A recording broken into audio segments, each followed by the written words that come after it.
Wow. Sometimes you guys can surprise me a bit.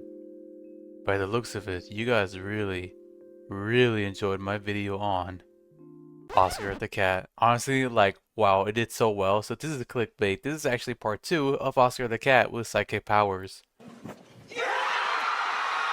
Just kidding. Obviously, this is part 2 of my new animatronic series, The Eerie World of Forgotten Animatronics.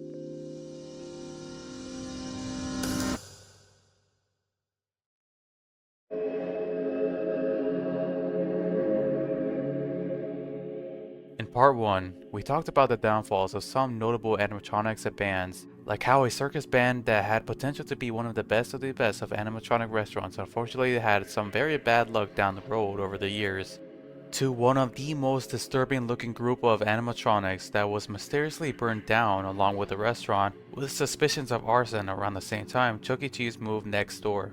Now, in part 2, we will be investigating about some of the most mysterious disappearances of certain animatronics and bands, from one of the most mysterious yet creepiest clown animatronic of all, to the disappearance of Chuck E. Cheese's most obscure yet bizarre animatronic of all time. Before we get into it, no, this is not a sponsor, more of a self-promo because why not? You may see this is a kind of a short video with less entries than part 1. That's because this is a sister video to another video of mine outside of this animatronic series. So once you're done with this, maybe check out that video celebrating 10 years since the first Five Nights at Freddy's game was released, in which I will be playing it for the first time and attempts to beat it. Let's eat! What the fuck? That's all I have to say. Let's begin part 2. Captain's Carnival. Built by El Nikki Enterprises is the Captain Carnival animatronics. Little to no information can be found and only 3 photos exist along with newspaper advertisements. It seems that the only location of Captain Carnival is in Windsor, located at Ontario, Canada. A trio of animatronics, a parrot, a chef supposedly, and a pirate clown, performing live shows on a stage-like ship, and an employee behind the scenes can remote control the pirate clown animatronic, Captain Carnival. That's basically it. It's unknown when they were around and no one knows where they are as of now, likely destroyed or sold off to a private collector. McDonald.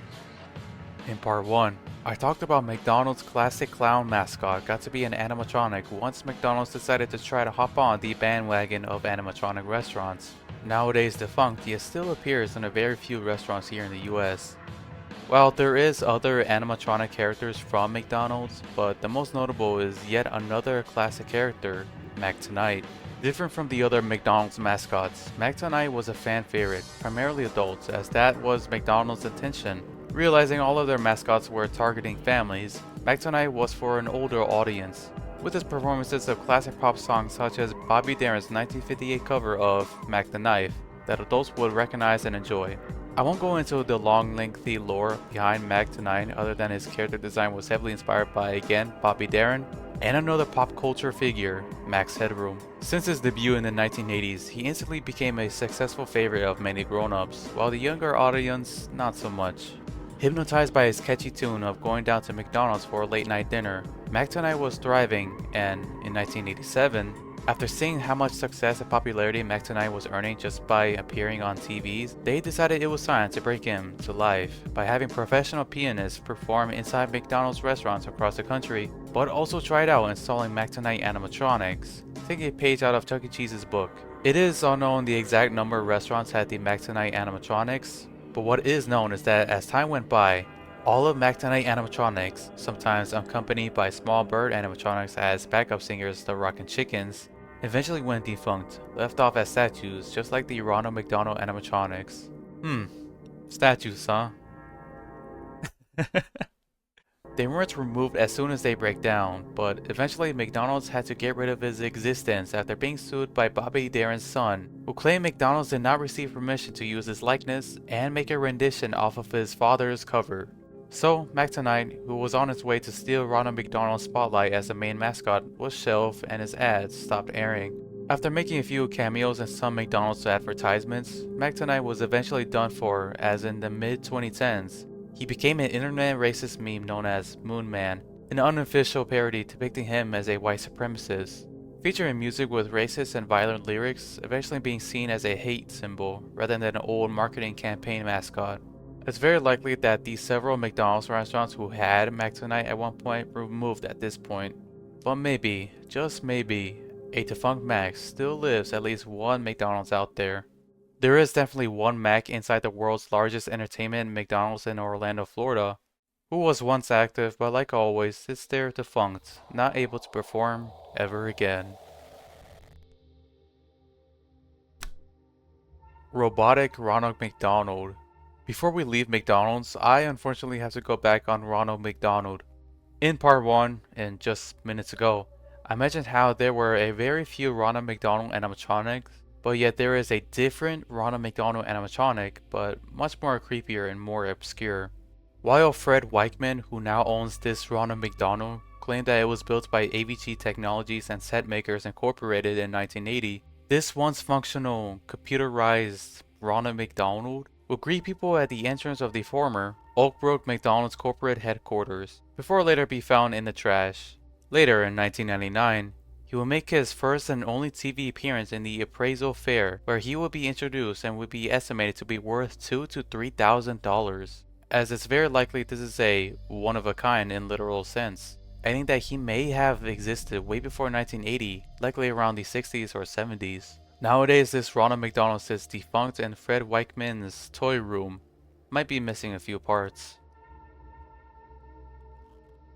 Major Magics.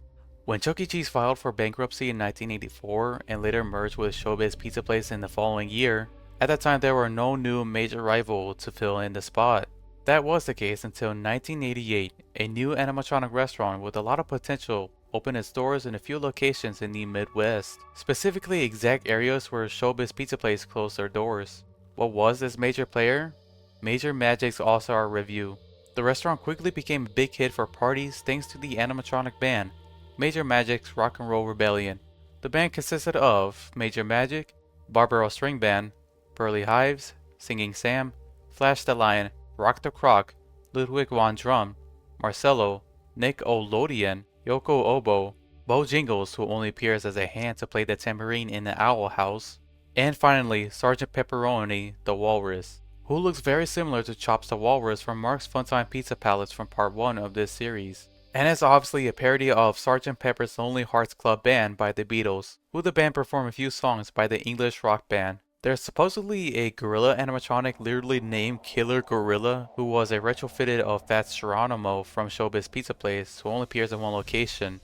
The designs and movements of these animatronics were so unique and smooth, which explains their popularity at the time it was open. But of course, it just had to close all their doors, with the last location in Sylvania, Ohio, shutting down in 2013. So it seems that no matter how unique the animatronics looked and how great the food quality was, animatronic restaurants just could not survive that long. That was the case until around December of 2017. News began floating around that 3 of Major Magic's former production members grouped together to make a revival on Major Magics. They managed to get their hands on a complete set of the Rock and Roll Rebellion animatronics and fully restore them in order to reopen Major Magics in Clinton Township in Michigan, and was finally open in 2020. But when you think of 2020, what do you think of?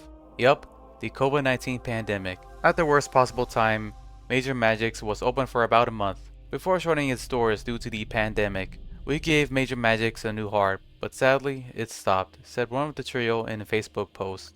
They also announced that they were selling everything including the animatronics. As of now, the fate of the animatronics being now owned by private collectors is uncertain, but hopefully being taken care of. Creepy Clown Animatronic. While the name of this clown animatronic is unknown, but what is known is that it was created for the International Association of Amusement Parks and Attractions Convention of 1983. If you aren't aware what that is, it's one of the largest trade shows for the attractions industry. The clown served as an info booth and supposedly welcomes visitors passing by. Besides that, not much info surrounds this clown. Apparently he's in the basement of creative engineering, but is missing some parts like his original eyes, now replaced with Duke LaRue's. The most recent updates is that in 2021, in old footage for Mundo Mágico, a now closed miniature park in La Prado, Chile, which opened in 1983 but closed in 2007, resurfaced showcasing what looks to be the same clown animatronic but retrofitted into an elderly man. It seems that he only appears in the end credits of Mundo Mágico series. It's not confirmed if it's really the same clown animatronic or was an identical one later redesigned.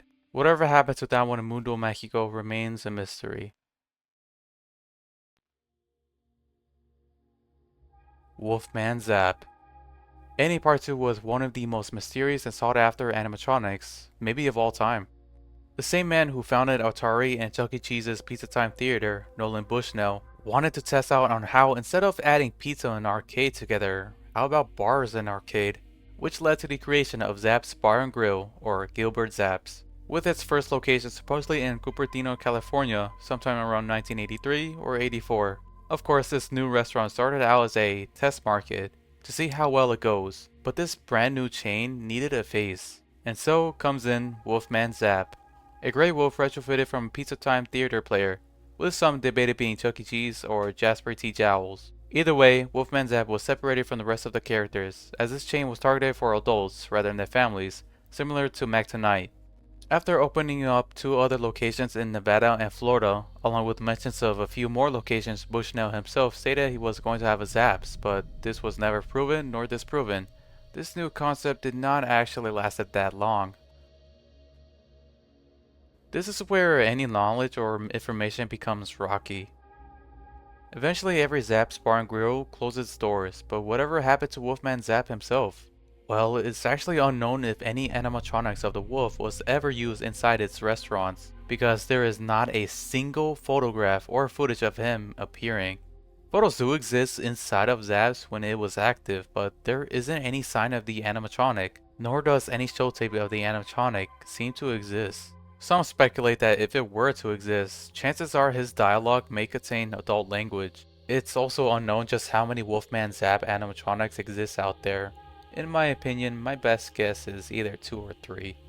Many years after its doors was closed, in the summer of 2015, a post was made onto Instagram featuring the long forgotten wolf, in very poor condition, placed in front of a pickup truck. The reason why my best guess of how many Wolfman Zapp animatronics was 2 or 3 because in comparison of the Instagram post, along with these 3 photos, his snout and lower half of his head is different. But in this other photo of him, the 2 look exactly alike, minus the very poor condition he is in. Users have figured out that whoever owns the pickup truck and assumingly the rotten animatronic must have had it attached for the Carson Valley Days Parade in Nevada around June of that same year. Chances increase that this was a Wolfman Zapp animatronics, as it's been known that one of the confirmed locations of a Zapp's Bar and Grill was open in Nevada. There is footage of the parade, but upon watching it in its entirety, neither the pickup truck nor Wolfman Zapp appears. All we have is the now deleted Instagram post and another picture in a different angle on Tumblr. And that was the last time anyone has seen Wolfman Zapp. There is rumors around that someone got in contact with someone who knows the owner, claiming to be an old man in his 60s, but that has never been proven nor disproven, just hearsay. That is where we are left off of Wolfman Zapp. All there is recently is old resurfaced newspaper articles mentioning the restaurant chain, and in one article, a photograph of 2 men who partner up with Nolan Bushnell, Steve Thomas and Theo Hart. Behind them is the logo of the restaurant. Upon looking for any more info on Reddit, I came across user Garage Altruistic 46, who had a Word document research of Wolfman Zapp and his restaurant chain. And it contains photos of supposedly a band performing with a matching Zapp's logo behind, looking the exact same as the newspaper article. Not only that, but also links to YouTube videos of a band called Puzzleview performing inside Zapp's, of course with the same Zapp's logo. This is huge, as no one so far had come across any footage or photos taking place inside the bar during its days. When reaching out to Garage Altruistic, they claimed they got these images and links from a friend who lives near the Tampa area, another confirmed location of Zapp's. Unfortunately, neither of these pieces of media contains Wolfman Zapp in it, so it still remains unknown if the animatronic was ever used inside of any Zapp's from any of its locations. Was he a test animatronic that was never used in his bars? Did he appear at least a short while during its opening days? As for now, we are not sure, but at least we've gotten some progress of searching one of the most mysterious animatronics of all time.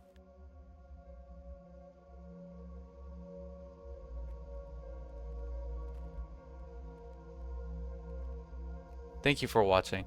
Part 3 will be out soon, but in the meantime, why not check out the sister video of Part 2, where I celebrated the 10-year anniversary of the first Five Nights at Freddy's game release by playing it for the first time and attempt to survive and win the game.